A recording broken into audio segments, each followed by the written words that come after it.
de l'assurance qualité. Le conseiller technique permanent du RGPH 5 se réjouit du déroulement et du niveau des opérations. Un recensement doit forcément veiller, selon les recommandations des Nations Unies, à ce qu'on appelle l'assurance qualité, c'est-à-dire que le respect d'un certain nombre de normes et de standards reconnus comme qualité.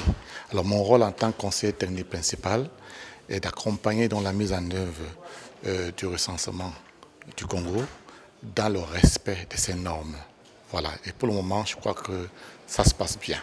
À quelques heures de la fin de la formation des superviseurs dans les 4 pôles, le chef du projet RGPH dresse un bilan positif après la ronde de tous les sites de formation. Aujourd'hui, nous sommes à Owando, donc le dernier pôle que nous venons de visiter.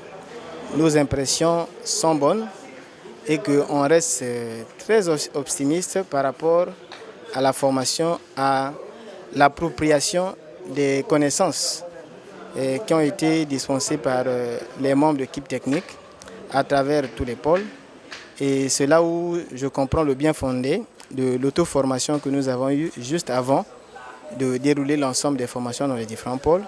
Et je suis satisfait également du fait que la transmission a été uniforme en fait, dans la plupart des pôles.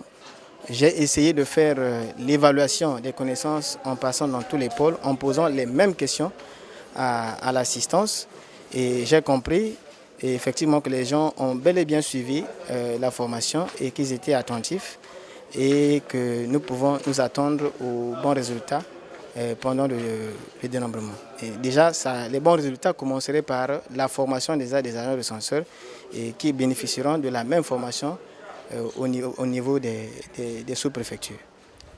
De Brazzaville à Owando, en passant par Pointe-Noire et Dolisie, les formateurs, tout comme les superviseurs, auront affiché leur engagement à œuvrer pour un meilleur recensement de la population en République du Congo.